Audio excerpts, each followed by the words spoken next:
I know this element of service versus product, and is it like, are you in a service company, are you in a product company?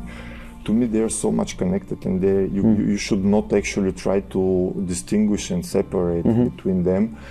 If you're just product, and I also been in such situation, you don't see the clients, and you're missing really the element of, okay, but who is using that product? The genius comes not from a single person, but from the interactions between with the different people. If you look at what is vehicle today, with 100 million lines of software code, part of it is the software which becomes the soul of the vehicle. It's no longer the engine and the transmission to be really perfect. If I have to tell what we are doing, we are actually learning how to build the soul, the software for an entire vehicle. Mobility is an extremely important for us as humans. Again, the way we move around the planet. But the way we've done it so far, if you look at it from sustainability perspective, it's I think it's obvious that we can't continue this way. Software development and programming is an art. To me, the business and academia, their primary focus should be applied science. Working is an instrument for me to learn and to basically explore life. Hello and welcome to the Recursive podcast. Our next guest is a seasoned executive who has walked the road from corporate to entrepreneurship. After more than 20 years in different positions in the IT industry, Dimitar Dimitrov founded his own company. Digital Lights is a software company building innovative solutions for the mobility industry. Recently, it has been ranked the third fastest growing IT company in Bulgaria. Dimitar Dimitrov is also a lecturer at the Faculty of Mathematics and Informatics at the Sofia University, his own alma mater, where he's currently also part of the Alumni Board. Dimitar Dimitrov, welcome to the Recursive podcast. Thank you, Georgi. Happy to be here. I started our pre-conversation for this, stating this fact that I'm a huge fan of mobility and cars. So I'm very interested on what you're about to share with us today about your own journey into this very specific niche, but also the future of mobility. So we will start off with your own entrepreneurial journey. You had huge amount of experience prior to starting your own company. When and how did you make the transition from being corporate to entrepreneur and starting your own thing? I mean, it's a good question. I guess this transition, it's not a single moment in life. I mean, basically it's how you feel and how you basically experience your whole way of work. And to answer that, let me share what do I perceive as work, because throughout the years, the questions like what is work, why we work, what shall we work, has always been, let's say, coming to me and reflecting on it. I kind of believe that we as human beings, we all work, if you look at it from that perspective. So probably there is a higher mission of that and a bigger thing that we have to look and try to explore. So working is an instrument for me to learn and to basically explore life, becoming better and wiser.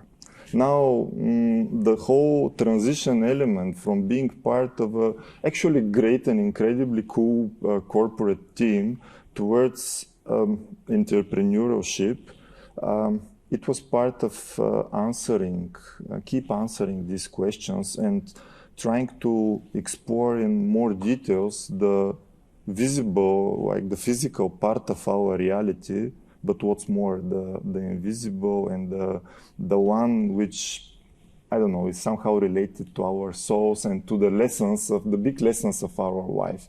So this was actually the time that I wanted more from that and to explore more even the invisible elements, and the entrepreneurship really helps for that because you're exposed to much more different events. So embarking on that journey added quite some, enriched actually the whole element, my whole reality.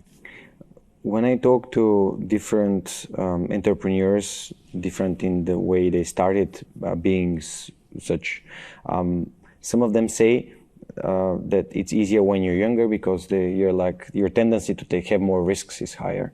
But you had this great career being a vice president at tech giant like SAP.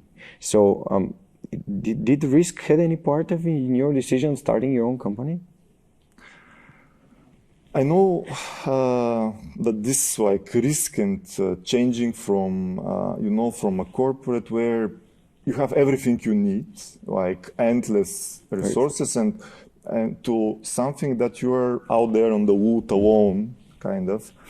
Many people perceive lots of risks. I see it very differently. I believe and I felt I had one of the best jobs in the region being part of the corporate, and still actually going towards creating something on your own at the beginning, and considering a family with 3 little kids and so on. So there was a risk element basically which need to be considered. At the end of the day, I have to say that I think there is no risk.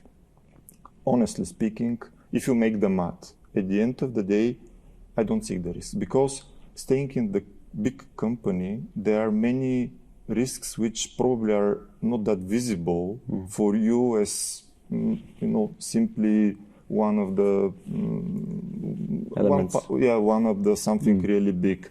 However, if you look at it from a professional and from life experience, again, this combination of the invisible, of the material, and the more spiritual, all the lessons, all the learnings that you would get if you embark on this entrepreneurship journey, you're learning so much that you're actually reducing the risks for you and for your family quite some, because you're becoming simply way better professional. You experience much more things, and you become more solid actually. So the risk is actually less probably. You have higher control than you had in the corporate, because you could take the decisions most of the time. Yeah, I mean, even in the corporate, I know many people who create their own reality there, so they also have enough, let's say, empowerment. But it's, with a team, a startup, an entrepreneurship team, the level of empowerment of everyone, any position is actually way higher. Yeah. My next question is about what has been driving your professional development. You're more or less stated the curiosity there, to be curious, to learn more, to get wiser. Are there other things that boosted your motivation into becoming a software engineer, then software architect, to a vice president in a great company like SAP? To me, software development and programming is an art. So if you look at it, what have we done, we as humans? Actually, we're recreating the world that we live in. And if you, from thinking it from that perspective, I guess the key source of the energy comes from this love what you do and try to create something nice and beautiful, the art element of that. And that, I believe that was all the time like a key driver.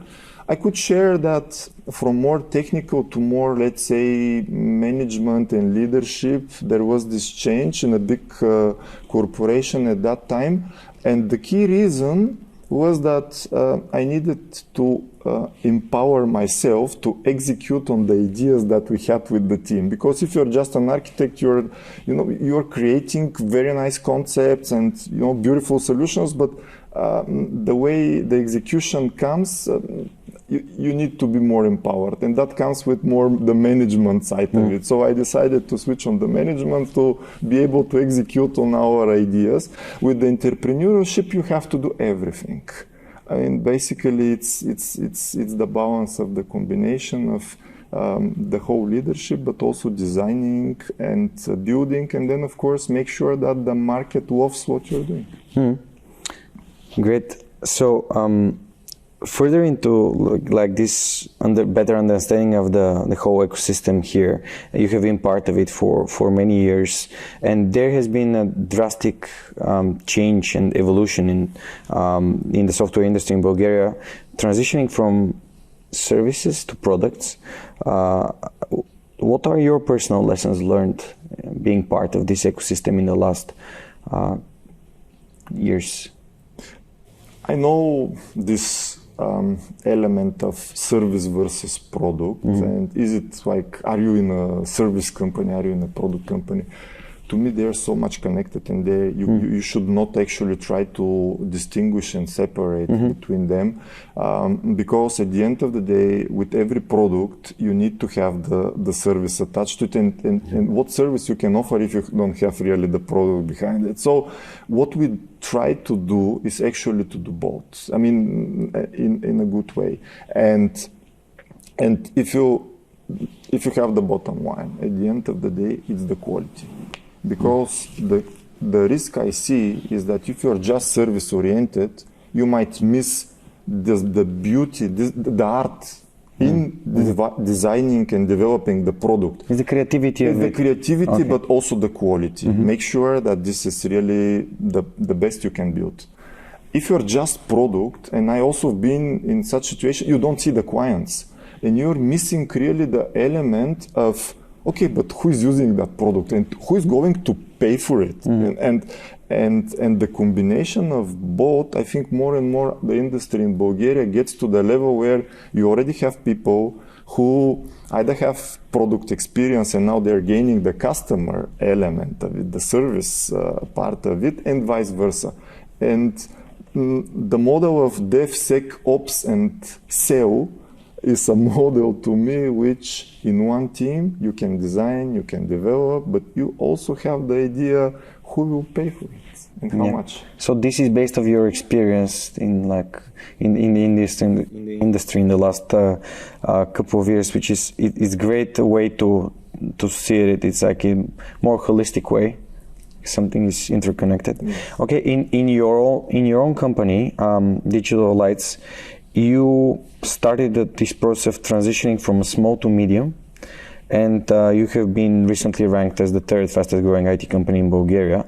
What are the challenges in such a scaling phase, and what did you learn? Well, with that ranking, first we learned that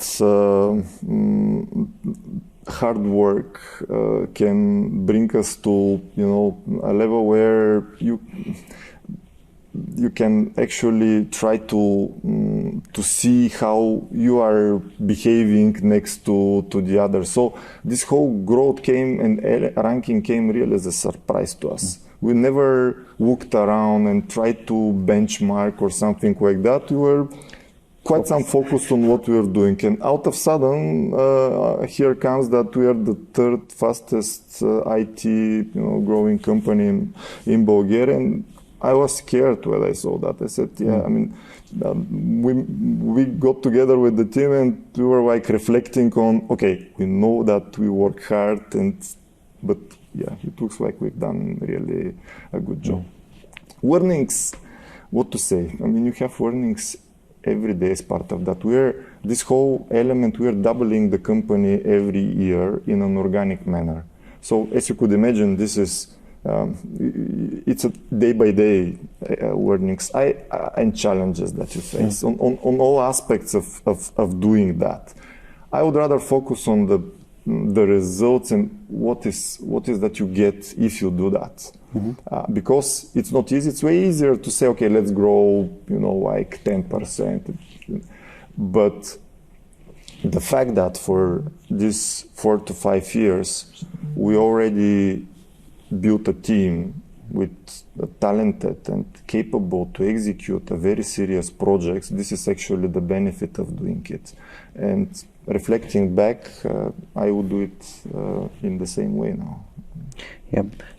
Some companies are like way ahead of themselves with hiring, and more or less my question is about like what are the lessons of getting, you said like in an organic way, what's the lesson of getting from a small to medium-sized company in your own perspective as the person that founded it and is leading it? To me, I have to say that I started this coming from a very big company. And to me, the lesson is, even though you have a fast pace, you on your own need to be very calm and easy and enjoy the whole journey. And not really try to rush it. If it happens, it happens. But you should not really rush it. And follow the natural way of things happening. And it turned out for us, the natural way of, evolving the company, simply like this fast growth. But again, you work hard, but you don't feel it like that, to be honest. Yeah. And it's really enjoy the ride. Yeah. And make sure that you learn from each and every moment, and don't look for when are we going now to become, 500 people. It doesn't matter. I mean, you might never go there. It doesn't really matter. It's the learnings that you're, getting you, the whole team. Yes. Yeah, awesome. You're talking to the right person about this. I have a favorite quote that says, "No hurry, no pause. Slow is smooth, smooth is fast." So it's an amazing way of putting it. At Digital Lights, you have your own model for scaling entrepreneurship called Team Family. Can you explain, please, what this stands for? This is a model that we've built in order to basically try to articulate and also to work on driving our culture towards a direction that we all feel is a good one. Now, the team.family model, you could think of it as a structure where we are putting the core principles of how we understand a business should be done. I need to take a step back and say that the name Digital Lights comes from the fact that we want everyone to be an example of a bulb. Yeah, of a light, of something really good. So this is, as you can, this really should tell you that from very first day, the whole company was created, from one side we're doing great technology, but from another, do it in a good and reasonable manner.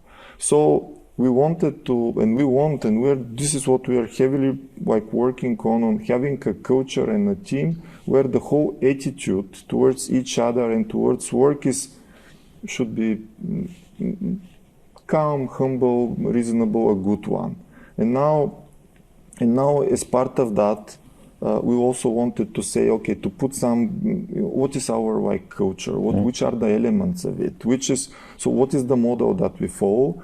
And we started growing the company as a little team, family, a team, but family, really. And we like it. And then we are growing, and it becomes a bigger family.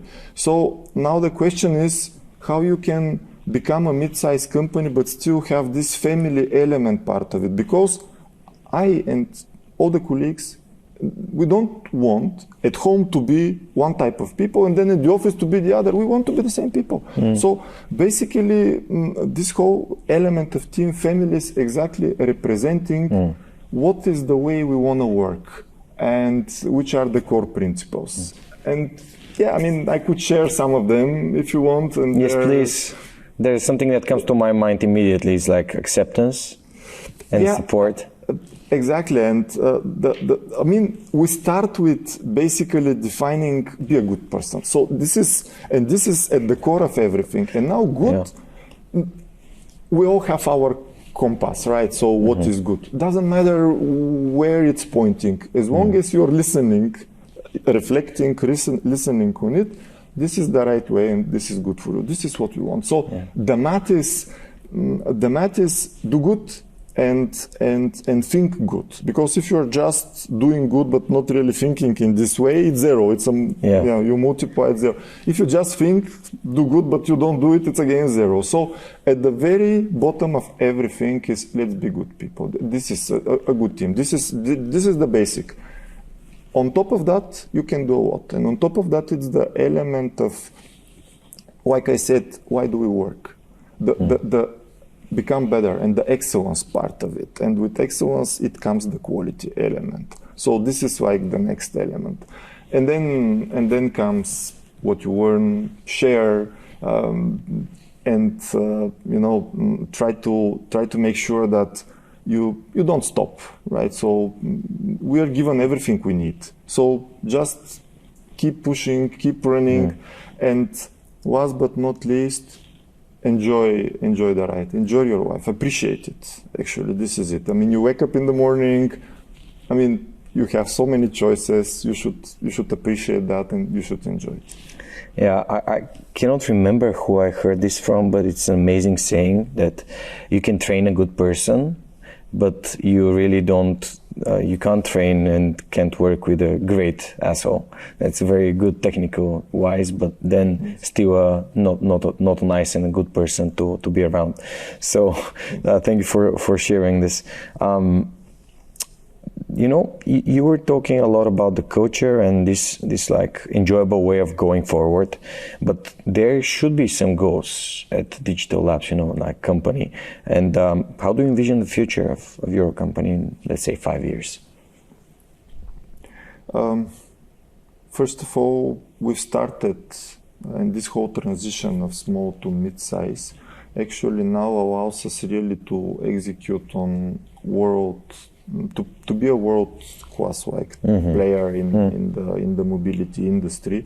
So in the next 5 years, I see us quite dedicated on actually becoming a highest quality world-class player in the mobility. And by mobility, I understand the automotive business, but its combination with the enterprise business, with space. So it's the whole interconnected scenarios part of it. So this is something that we definitely continue, and it's a core part of our strategy. Along with that, the applied science part of it and moving more towards deep tech is also an element that we do, and we invest in learnings there. So that's the next part of it. Now, if I have to even project it 10 years from now, to be honest, I would rather see the company really 50-50. So 50% to be more industry, like mobility, and then the other part to be much more deep tech and applied science work. Great. Yeah, it's been a highlight of the day for the last couple of weeks and months here in Bulgaria. This investment in research and brain, really, education, world-class education. So that's the next level for our country. Yeah, for the country in general. So thank you for saying this. You were saying that one of the greatest differentiators when you're a programmer, like a software architect, and then you go to leading people, is this transition is not for everyone, of course, but how do you manage to lead better? What did you learn in the process? You're also teaching. I guess this is also part of it, because leading is basically teaching. Yes. I'm every day learning about it, and I think it was Socrates who said, knowing yourself is the way to the wisdom. And to me, it's really important to, in all the steps, in all the thinking, the way I perceive, situations happening or life in general, I try to do it in a wise way. Now, with the leading, it's similar. I try to be myself. With the way I work with the colleagues and with the team, I have this philosophy of not separating me that much from each and everyone from the team. It depends on what you believe and in which theories, but if there is this theory that we are part of one thing really, so on an energy level we are not that much separated. Yes, we as a humans, we typically think of, I'm Dimitar, you're Georgi and so on, but there is another perspective that we're part of one thing. Now, if you apply that in the leading style or whatever, actually I'm not thinking of that at all like leading. It's more how you feel and the fact that I like working with other people. I'm not a single man. Like I one man show. Yes, I enjoy working with others, and then the way I really feel it right for me doing it is this: be part of one thing and don't separate. The empathy and not just try to look through your eyes and mind when we are together. Thinking, brainstorming on something, but to feel like we are one and the same thing, and from that perspective to decide how to work. That I find pretty nicely working, and you actually have an incredible team if this becomes part of your day-to-day reality. Yeah, the other way of just to try to summarize it, going back to the family and the team, it stands out as being part of something. Is like not being captain and crew, but more of like being family. Like there is no one that stands out. Everyone is bringing his own value and his own geniusness into the whole endeavor. The genius comes not from a single person, but from the interactions between the different people. Now, the other thing is that you need a direction, you need a strategy, and in these cases, sometimes you need the person to set the strategy, and and to make sure that things are driven in a certain direction. But if you have that, the enjoy, the appreciation, and living it in the right way comes if you really organize it in a way that people don't really separate themselves. Of course, when leading and having this ownership and this very important skills and all the respect of the others, sometimes people face crises. Have you faced crisis as a leader? Would you mind sharing something that was such kind of like changing experience for you? I will answer this from this perspective of the more physical and more like invisible element of perceiving work and perceiving situations coming. So if I put it brutally on a business level, for me as software engineer, and I'm by heart and soul software engineer. I mean, this is from math, high school, informatics in Sofia University. So I enjoy doing that.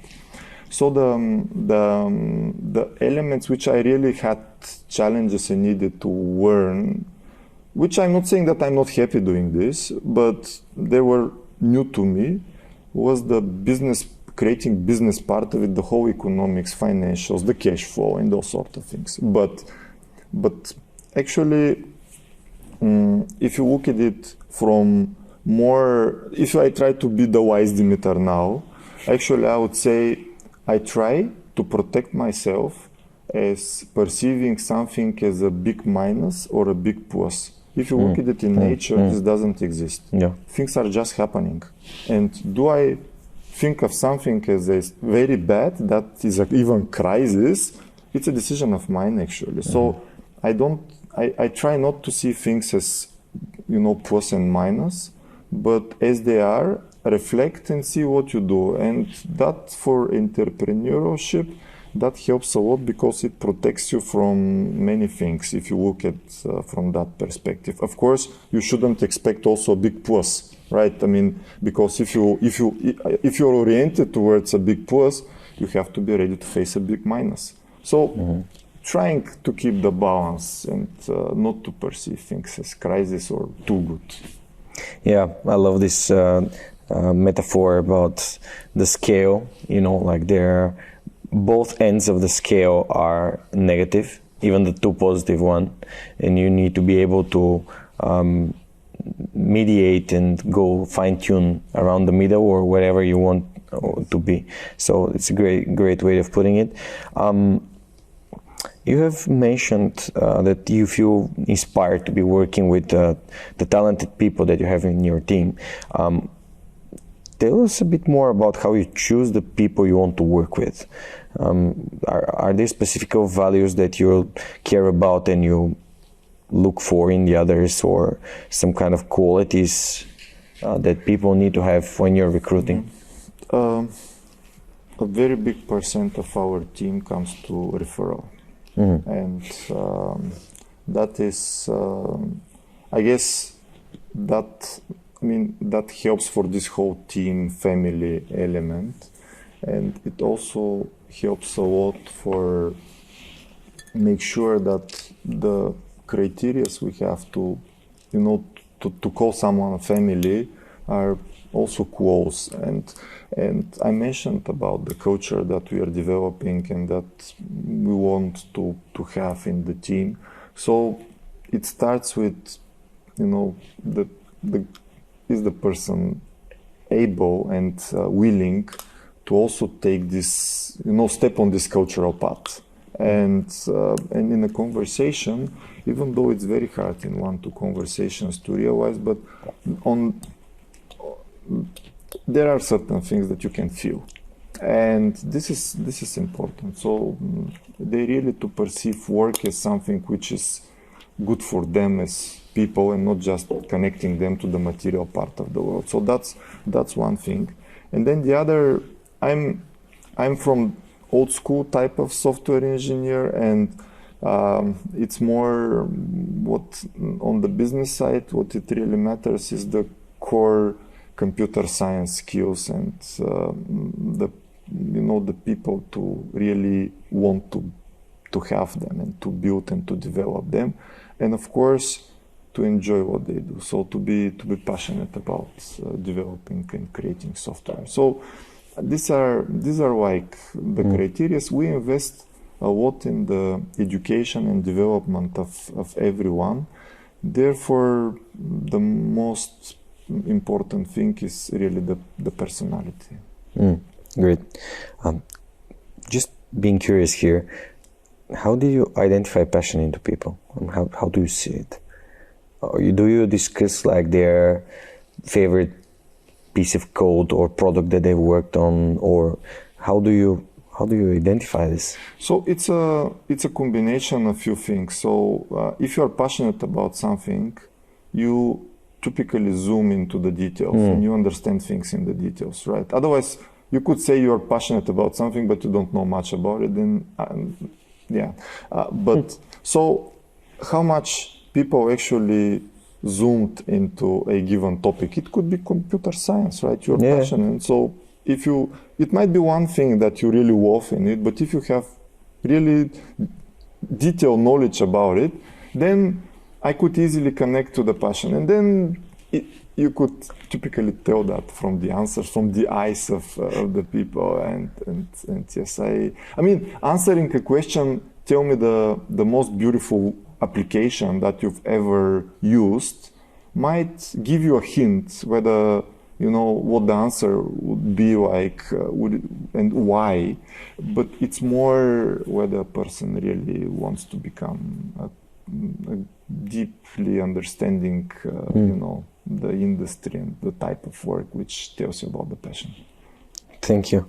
On the other note, you're having these people, building them into this culture, this family, but you also try to empower their creativity, because innovation should happen and people should thrive in this environment, which sometimes is demanding, because innovation it doesn't happen every day. It just it's a part of a process. Is there a recipe of how do you work and create such an environment that is family but also is challenged every day to look for new and innovative solutions? I need to reflect again on the whole, like, how do you perceive work element, because the way we see it is you are leveraging a lot the results of the work of many before us, and it's our duty to actually leave something more, you know, after us. It's a short life, and you better use it wisely. So from that perspective, yes, we're executing, we're doing our projects, but we really try to have this mentality and attitude towards, okay, so what else we can create? So creating something new is also an element of our culture. And then on a company level, we try to demonstrate why is this important. And we have a good business which gives us a lot of warnings and possibilities to try out new ideas. And actually, even as of today, what we're doing is, for one of our ideas, after we've invested in it and we've worked hard for 1-2 years already on it, we are at the moment spinning it off from the company and as a separate startup, and start on its own way. So the model where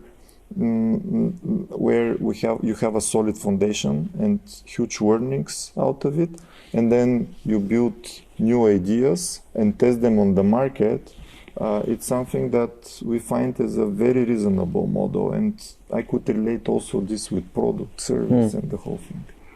You mentioned this paying forward or giving back, however you want to put it, but leaving something behind and stepping on the shoulder of giants and then create something else so others after us can step on our shoulders too.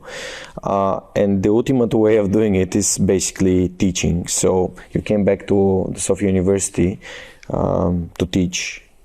Why is it important for you to do this, and what does this experience bring you?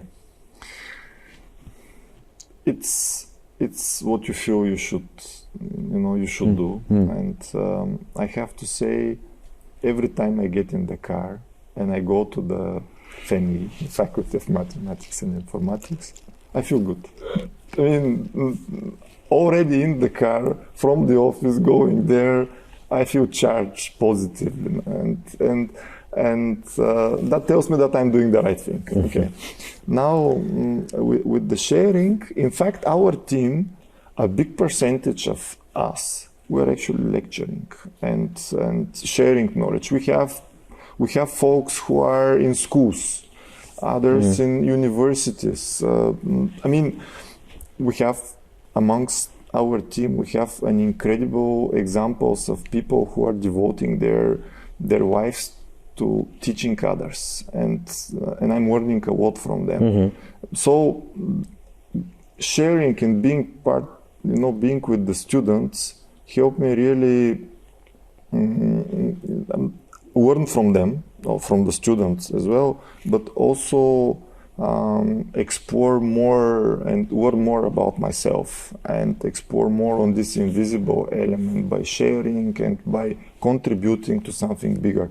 Basically, there I'm sharing, and I'm working with the students, and by giving them everything that I've ever learned and experienced. This is what I do there. That's great. Yeah, even when you started sharing this, you got this excited look. So thank you for doing this for the future of the Bulgaria and also the world. These people are the future superhumans. What do you think is needed for better cooperation between universities and businesses to match the ever-growing need of tech talent?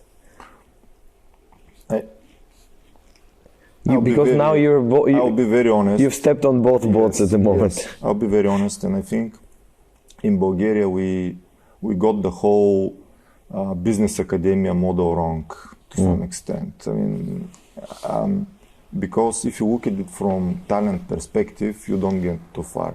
To me, the business and academia, their primary focus should be applied science. That's it. And if you look at it for the last decade, it's something that we've basically, it's not there, and it's more the how to make students already in the university better developers, but also with good presentation skills, if they can learn also project management. So basically the business tries to do everything to get students who are ready to run projects. This is wrong. The whole point is that the students should really learn the foundations and the fundamental elements of computer science, and then the business should go there with their challenging, ideas and crazy ideas, and really seek for this science help, so that they join forces with the academia and create things which are, going the extra mile.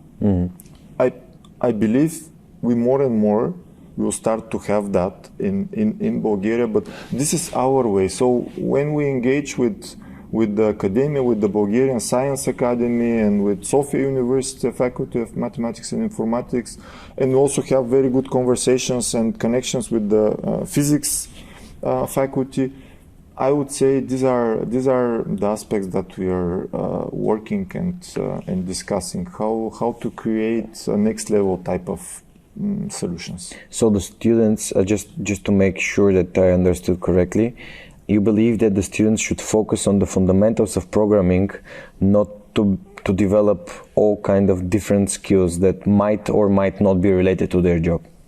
Yeah, I mean, in the university you need to learn the theory and and the more scientific element and the foundations of what you're going to become later on as a professional and what you're going to do. And I believe it's better to have a primary focus on that. If you can learn other things, of course it's great, but then students should be really in the university look more on the science. Business should be more involved into applied science matters, give them tasks so that they work on such projects during the university and so on.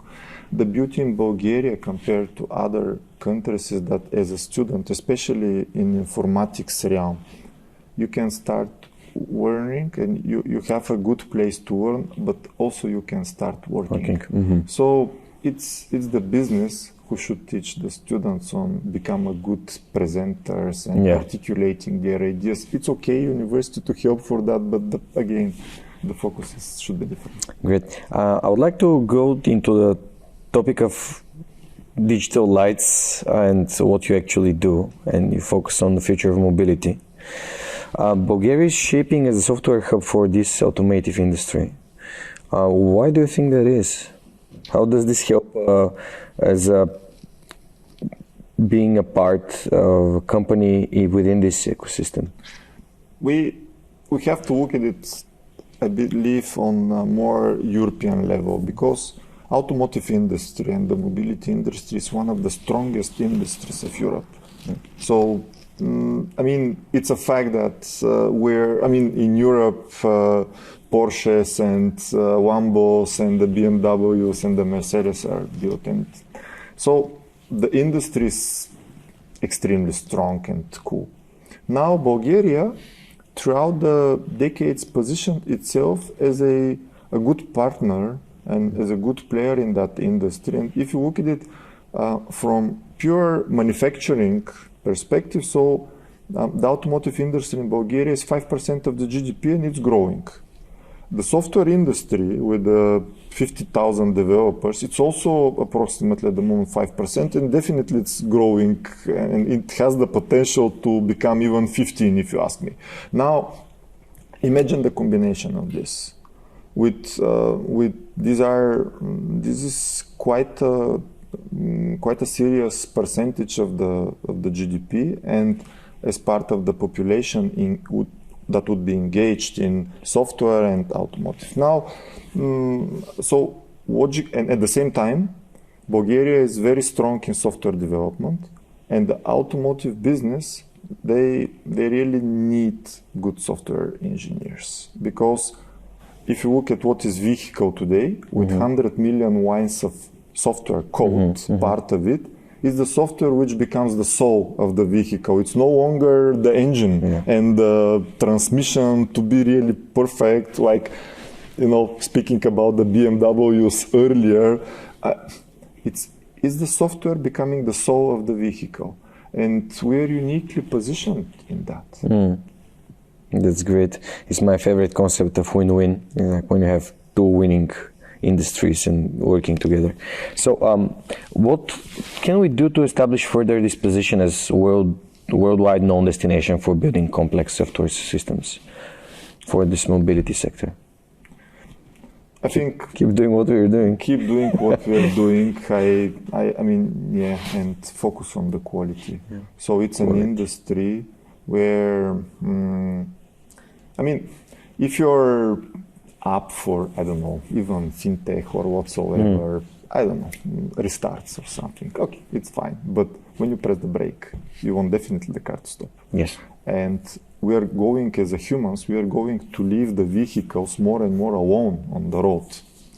So that comes with a certain attitude towards what is a professional way of developing software. And we have everything actually in the region, not just Bulgaria, but the whole region, actually to become a top destination. And I believe if you look at where a serious automotive software is being developed, actually East Europe is already quite on the map and part of it.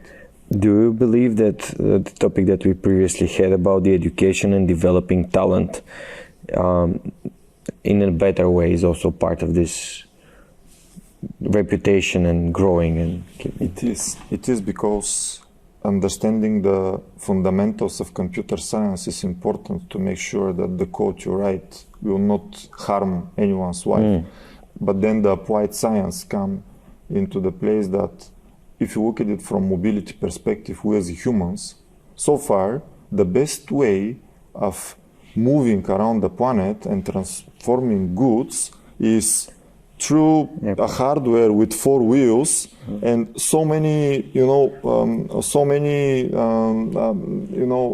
a big part of the land used for special areas where this hardware is moving around. And this is the best that we came up with. It's incredible. So, if you look at it from 100 years, how we evolved from the horses to this level, but we're by no means at the end of this. So, it's a huge transformation that is in front of us there. Great. Is there a particular innovation that you're currently working on in digital lights? You said about the spin-off, something that makes automobiles more autonomous and integrated within the surrounding environment? It's very hard to point one thing. Basically, we are working on interesting concepts when it comes to at a very low level of the vehicle, when it comes to the user experience, either as a driver or as a passenger, the different applications you're using in the vehicle, the whole interaction with the functions of the vehicle, and then how you connect it with the rest of the world and basically with other vehicles or with the surrounding environment. So this is the whole concept. This is what we are doing. And if I have to tell what we are doing, we are actually learning how to build the software for an entire vehicle. So this is what we are actually doing. And do you believe that autonomous driving technology will become mainstream anytime soon and widely accepted? They will be widely accepted when they are reality. But the way I see the mobility, I would separate it the next 10 years, and then 2050 and more. In the next 10 years, I don't expect something revolutionary. I mean, the level of the vehicles we are about to drive and so on, I mean, they're becoming smarter and better connected and a bit more autonomous than at the moment, but I don't expect something big really in the next 10 years. Now, if you look at it from in the next 30 years, and it's not that far actually, then I expect a good percentage of the vehicles really to be a level 4 autonomous covering, and probably 30 to 50% of all the new vehicles sold to be actually that type of cars. And what will happen, let's say, 30 years from now?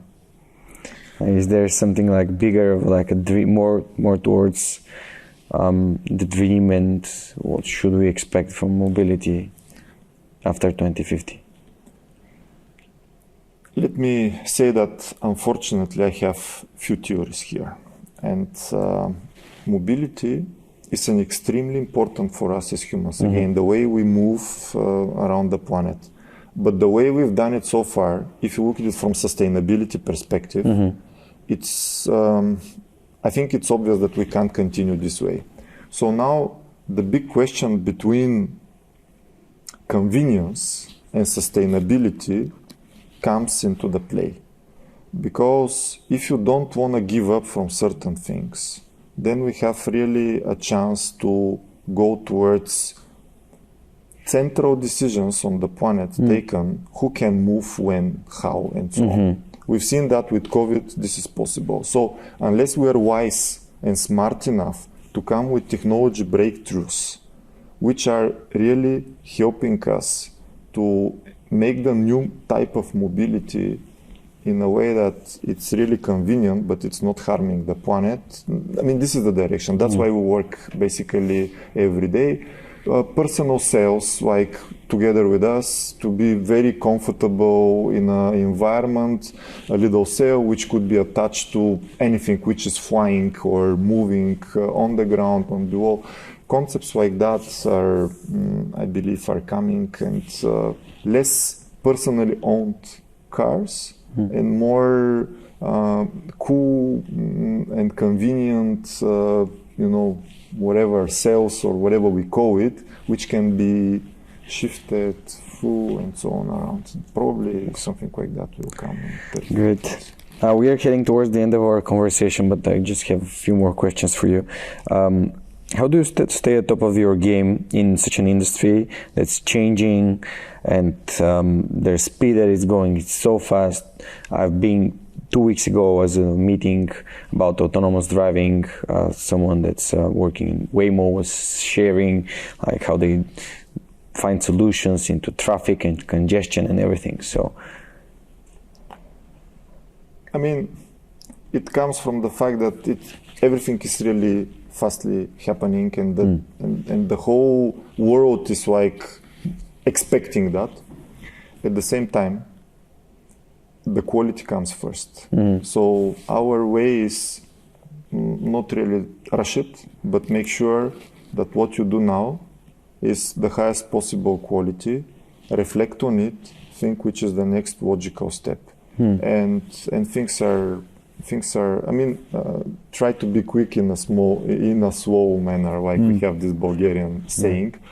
That is our approach to that. Make sure that the solutions are the right one. So you're not putting like high expectations into yourselves. You enjoy what you do. You do it constantly, slowly. In the same time, you're doing reflections on what you do and how to proceed forward without being reactive towards like shifts, positive or negative. Yeah, I think that's a good summary. Try to really stay in a stable manner where you are, adapt, and enjoy. How do you think the local ecosystem can unlock its potential to drive the whole economy of Bulgaria faster and further? I tend to give basically the same answer, which is if you know why you are in certain industry and why you want to become a really good professional, it starts with these core warnings of that profession and realization, and be a good example of a team player. With the type of people we are in Bulgaria and in the region, I believe we have everything given. Actually, if we focus on the learning and the quality, the rest comes. It's obvious. The progress is incredible if you look at it. So what we have to be careful and mindful is not to overdo it. Not to rush it and to become a senior software developer without knowing how a hash table works, if I have to put it in a jargon. And you need to be, step by step mindful on your learnings and progression. And that's how you grow the whole business, actually. And that's how you will grow in the right way the whole industry. Because everything else is fast pace. And let's try to go at a place where you're not prepared for it. We shouldn't do it. Great. And I would really like to finish off of our conversation with this idea of giving a good example. And you mentioned that you're a father of 3, and it's for me this is the perfect way of leading by example. It's like being a parent and showing off and treating the others like in the same way, like people outside of your family as a father. So Dimitar, thank you very much for being on the Recursive podcast and for your efforts to put Bulgaria on this automotive and deep tech ecosystem on the map of the world as a great contributor towards a lot of people's passions, which is cars and aviation and hopefully someday space. Thank you for your efforts and wish you all the best, and to you and the Digital Lab. Thank you, Georgi. Thank you for the kind invitation, and it was really nice being here. Thanks. Thank you for being with us this week. We hope to see you next time on the Recursive podcast. Next on the Recursive podcast, the managing partner at Brightcap Ventures, Elina Halacheva. I think it's very, what differentiates one VC from another is the questions they ask and maybe their own knowledge and their own intuition, because they all look at those 3 pillars, but what goes into that black box and what comes out is different for every VC. And I think every VC evolves, so we get a lot more knowledge, a lot more maybe intuition even into what makes a founder a good founder. Because the product and the market, you can do a lot of research and, the data is most probably out there. But for the founders, you actually need to know the person very well for a while. So, which is why we focus on finding founders from our network and kind of people that either we know well or somebody else that we trust knows them well. And so we want to see those founders that have not only the technical and business skills, but that are also trustworthy, that are also confident, but not arrogant, but confident enough to know that maybe they don't know everything and are willing to experiment and try things and be dynamic and adjust as time goes by. So, yeah. One thing that comes to my mind is I think I had a conversation with one of the angel investors here and asked him what do you want to see in the founders, and he was to be coachable. So to be able to receive the advisory opinions and things to the other viewpoints. That's a very good point, and I have to say we've passed on a few investments that we thought were good investments, solid markets, great product, because of the founders, because we thought the founders were too arrogant and they thought they knew everything and they were not open to, feedback. And those people also, very rarely do they listen to the market and the customers because they think they know best. And you have to be very close to your customers. You have to be able to adjust and not be rigid about, the original idea that you had in mind, be able to pivot, if you will, sometimes, or adjust it accordingly to what the market wants. And if you're just as passionate about innovation as we are, hit subscribe for the Recursive podcast on YouTube or your favorite podcast platform. We're everywhere.